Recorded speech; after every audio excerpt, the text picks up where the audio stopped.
I like the idea of syrup because I used to live in Vermont and everyone loves syrup in Vermont. So when there's different types of syrups, you know, you can get it from syruping different things. Kind of like you can milk grass, you can milk cashews, you can milk coconuts, and for syrup you just tap different things. And so you don't want to tap something that's toxic, because then you would get a toxic syrup. And if you did get a toxic syrup, well, then you could put it on a snow cone. And what if that differentiated the toxin where it was now edible, as long as it was on the snow cone?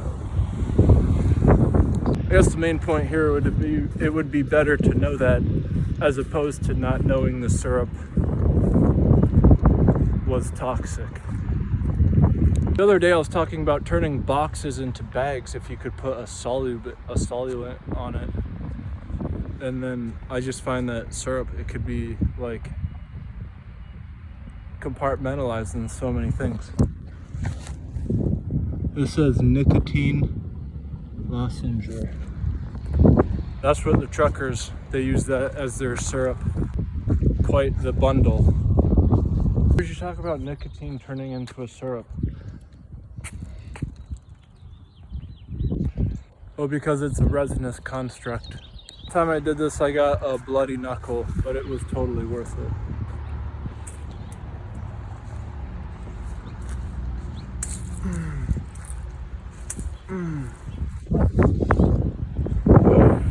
It's got the great gradient because it is not light as a feather.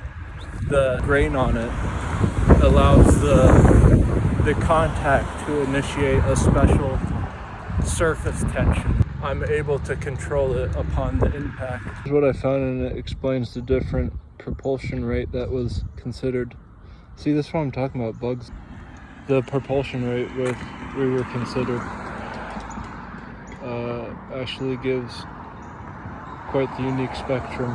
So if I was to make a shape out of the whole construction of the acceleration, the forces, the structure of the branch to the fist, if I had to make it into a shape, I would pick this shape to represent the bulk of it.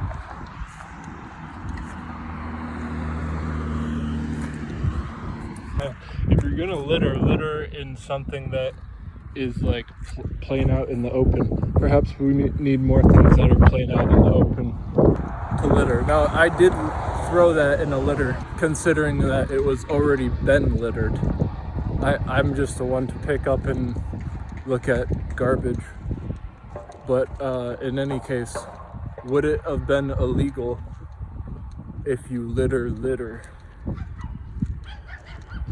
And that's a serious question when you're considering jaywalking a criminal offense. Literally littering is worse than that, because you're endangering yourself and others. Whereas when you're jaywalking, you're just endangering yourself with the vehicle. Well, I guess if it's a motorcycle, you'll be endangering the motorcyclist.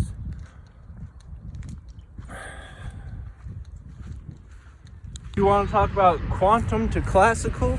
Look at the netting above the building, and then the fencing, horizontal differences, different quantum aspects.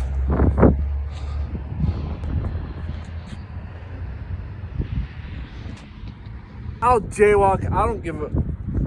My life is outlined in a lockdown, and I'm worried about a ticket from jaywalking. Let's put that in perspective. If you show the elephant in the room the camel's nose under the tent, then first to address it is not to poke fun at it. And in using the argument that it's abusing is of clear deception, of ambiguity. The Tea Party person, Ron Paul, said you're basing it all off conjecture, where there's one well and the other well, saying it's the other to allow a pathogen to persist. And when you're going forward in time, there's a difference between working backwards.